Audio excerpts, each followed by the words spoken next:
Векторлар және скаларлар. Екінші бейне. Бұл бейнеде біз вектордың өстегі проекциясын табамыз. Векторды құраушыларына жіктейміз және радиус векторды анықтаймыз. Вектордың өстегі проекциясы. А вектор берілген. Осы вектордың L өстегі проекциясын табу керек. Ол үшін біз вектордың басынан, вектордың ұшынан өске перпендикуляр түсіреміз. L1 А вектордың басының проекциясы, L2 ұшының проекциясы. Вектордың өстегі проекциясын табу үшін оның ұшының проекциясынан басының проекциясын азайту керек. L тен L2 минус L1. Вектордың өстегі проекциясын табу үшін мынау формуланы қолданамыз. A косинус фи. Бұл негізгі формула. Фи дегеніміз А вектордың және L өстің арасындағы бұрыш. Мысал ретінде А вектордың проекциясын табамыз. А вектордың басынан, А вектордың ұшынан X өске перпендикуляр түсіреміз. Вектордың басының проекциясы 2 метр, ұшының проекциясы 8 метр. Вектордың AX проекциясы тен 8 минус 2, 6 метр. Өздеріңізді тексеріңіз. Суретте 5 материалдық нүктенің орын ауыстыруы көрсетілген. Орын ауыстыру векторлардың координаталар өстеріндегі проекцияларын және олардың модульдерін табыңдар. Координаталар өрістеріндегі масштаб 1/2 метр. Видеоны тоқтатыңыз, тапсырманы орындаңыз, келесі слайдта жауаптарын тексересіз. 5 вектор берілген. Осы 5 векторлардың X және Y өстеріндегі проекциялары есептелген. Вектордың проекциясы 0-ге тең 10 және теріс болуы мүмкін. Вектордың өстегі проекциясы ол сол өстегі вектордың көлеңкесі. Егер вектор өске перпендикуляр болса, онда оның осы өстегі проекциясы 0-ге тең. Егер вектордың бағыты өспен бағыттас болса, онда оның проекциясы 10. Егер вектор өске қарама-қарсы бағытталған болса, онда оның проекциясы теріс. Мысалы, мынау үшінші вектордың X3 проекциясы, X проекциясы 10, Y өстегі проекциясы теріс. Ол косинус фиға байланысты. Өздеріңізді тексеріңіз. Суретте материалдық нүктенің А нүктесінен және Б нүктесіне дейін қозғалғандағы траекториясы көрсетілген. Координаталар өстеріндегі масштаб 1/3 метр. Нүктенің қозғалыс басындағы және сонындағы А және Б нүктелерінің координаталарын табыңдар. Орын ауыстыру вектордың OX пен OY өстеріндегі проекцияларын табыңдар және ұзындығын табыңыздар. Жауабы: А және Б нүктелерінің координаталарын табу үшін осы нүктелерден X өсіне, Y өсіне перпендикуляр түсіреміз. А вектордың координатасы X өсіндегі 6 метр, Y өсіндегі 9 метр. Б нүктесінің 21 метр, 21 метр. Оны жазғанда А 6, 9 деп жазамыз. 6 ол бірінші орында, X координатасы, екінші орында Y координатасы. Орын ауыстыру вектор дегеніміз жолдың басын, жолдың соңғы нүктесін қосатын векторды айтамыз. Мен оны осылай жүргіздім. Одан кейін S вектор деп көрсеттім. S векторы орын ауыстыру вектор деп көрсеттім.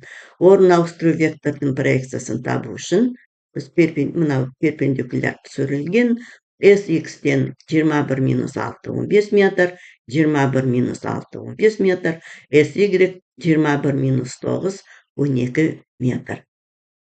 S вектордың модулін ұзындығын табу үшін Пифагор теоремасын пайдаланамыз. Осылай таптық. Өздеріңізді тексеріңіз. А векторы жазықтықтағы X пен Y осьтерінде өзінің проекцияларымен берілген AX, AY. Вектордың бағыты мен модулін табыңдар. B векторы BX, BY проекцияларымен берілген B вектордың бағыты мен модулін табыңдар. Тексеріңіздер. A вектор AX минус 2 метр, AX 2-ден 4-ті азайтамыз, минус 2 метр. AY 0. Y өсіне перпендикуляр. Вектордың проекцияларын білсек, онда векторды өзін табаламыз. Енді мынау А вектор, мынау А вектор, мынау да А вектор, А векторлар. Олар бір-біріне тең, өйткені параллель, бағыттары бірдей, модульдері бірдей. B вектор BX 2 метр, BY минус 2 метр. B вектор X өсіне бағыттас, плюс 2 метр проекциясы. B вектор Y өсіне қарама қарсы, проекциясы минус 2 метр. Мынау B вектор, B вектор, B вектор, B вектор. Барлық векторлар бір-біріне тең. Вектордың өстегі проекциясы мынау негізгі формуласы дедім. Осы формуланы біз физикалық есептерді шығарғанда пайдаланамыз. F 10 ньютон векторы X өсіне 60 градус бұрыш жасап бағытталған. F векторының X және Y өстеріндегі проекцияларын табу керек. F вектор 60 градус. F Y тең F синус 60 градус. F Y мынау қашықтық. Катеттен гипотенуза, синус мынау бұрыштың синусы. Fx-тен F косинус 60 градус. Осылай таптық. Векторды құраушыларына жіктеу. Физикалық есептерде, физиканың есептерінде, біраз есептерінде біз вектордың құраушыларын табамыз.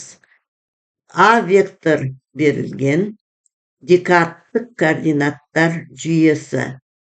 А вектордың құраушылары AX, AZ, AY векторлар.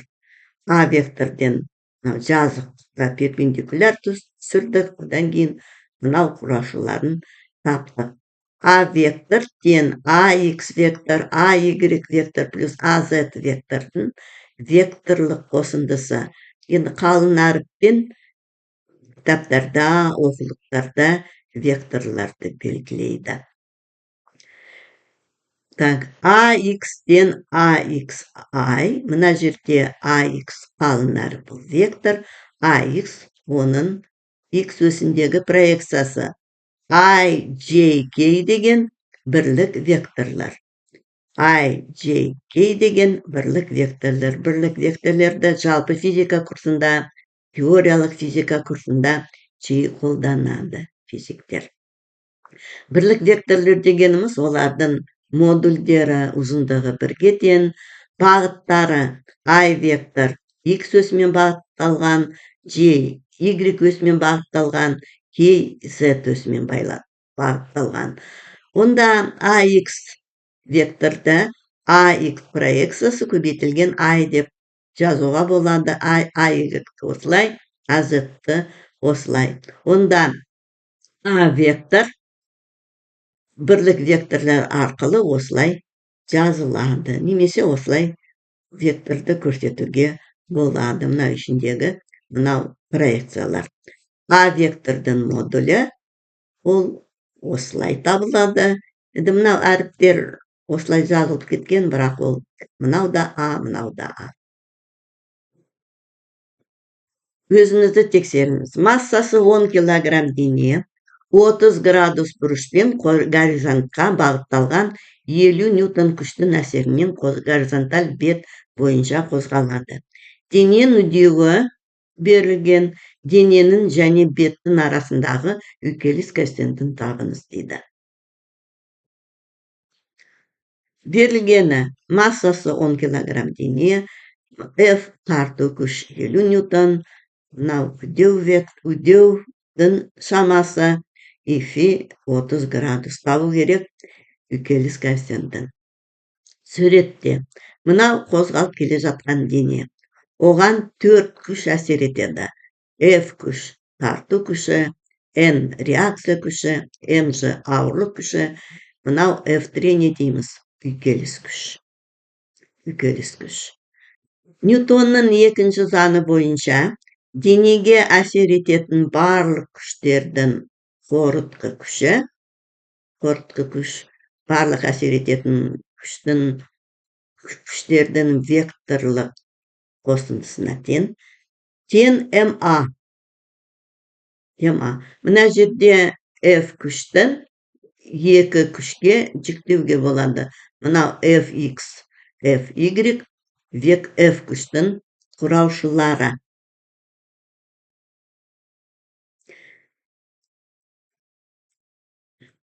Ньютон екінші заңын векторлық шамалардың X және Y көстеріндегі проекциялар арқылы жазайық. Ньютон екінші заңын векторлық шамалардың X және Y көстеріндегі проекциялары арқылы жазайық. Енді Ньютон екінші заңы бойынша есептерді шығарғанда, біріншіден біз Ньютон екінші заңын векторлық түрде жазамыз. Одан кейін векторлық шамалардың X және Y көстеріндегі проекциялар табып, сол проекциялар арқылы жазамыз. Y көсінде N плюс Fy минус Mg тен 0. Осыдан N тен Mg минус Fy тен Mg минус F синус Фи. F үйкеліс күш, Kn, мұны анықтамасы.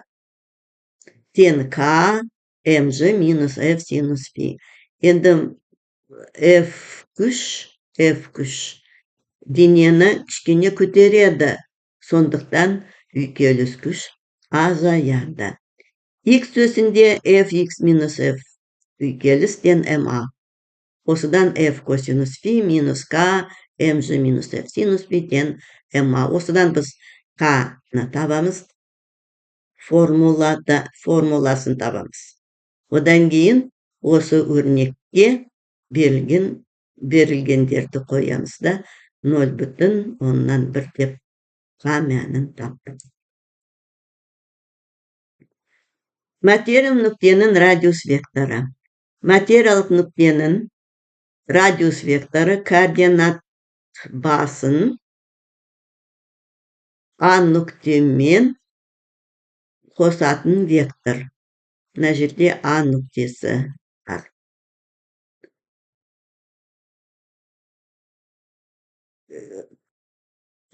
Материялық нүктенің радиус векторы сол нүктенің кеңістікте орнын анықтайды. Материялық қозғалып келе жатқан дененің орнын анықтайтын қалай анықтаймыз? Декарттық координаттар жүйесінде біз қозғалып келе жатқан дененің орнын X, Y, Z координаталар арқылы анықтаймыз. орнын радиус вектормен де анықтауға болады. Радиус вектор x, y, z. Так, радиус вектордың x өсіндегі проекциясы x, y өсіндегі y, z. Радиус вектордың модулінің квадраты радиус векторды осылай жазуға болады. Өздеріңізді тексеріңіз. Координаталық жазықтықта А нүктесі берілген, x 3 метр, y 4 метр. Осы нүктенің радиус векторын салыңыз, радиус вектордың модулін табыңыз. Екінші есеп. Материалдық нүкте жазықтықта келесі теңдеулер бойынша қозғалады. X-тен 2-ті, Y-тен 3-ті. Мұндағы т уақыт секундпен, ал координаттар метрмен берілген. Радиус вектордың өрнегін жазу керек. Радиус вектордың т арқылы, модулін т арқылы жазу керек. И т2 секунд мезетінде радиус векторды табу керек. Жауабы. Мынау А нүкте. X 3 метр, Y 4 метр. Радиус векторды жүргіздік. Радиус векторды модулі Пифагор теоремасы бойынша. Екінші есеп міне RT, R радиус векторден XI плюс YJ жаздық. Радиус вектордың модулін таптық. Күбірасты x квадрат плюс y квадрат. И 2 секундтағы міне радиус вектор 2 секундта 4i плюс 6j. Келесі есеп. Суретте М нүктесінің координаттары 6 метр, 8 метр. Енді М нүктесінің радиус векторын салу керек. Және радиус вектордың проекцияларын табу керек. Енді радиус вектор мен x өсі арасындағы бұрышты табу керек. Төртінші есепте автомобиль 10 нүктесінен шығып, шығысқа қарай 500 метр, солтүстікке қарай 300 метр қашықтықта орналасқан А нүктесіне қозғалады. Так, радиус векторды салу керек, радиус вектордың модулін табу керек. Үшінші есептің жауабы М нүктесі 6 метр, 8 метр. Радиус вектор жүргіздік, проекциясын таптық. 6 метр, 8 метр. Мынау бұрыштың тангенсін таптық. Бұл бұрыш 53 градус. Төртінші есепті өздеріңіз шығарыңыз. Осымен біз бүгінгі видеоны аяқтадық. Назарларыңызға рахмет.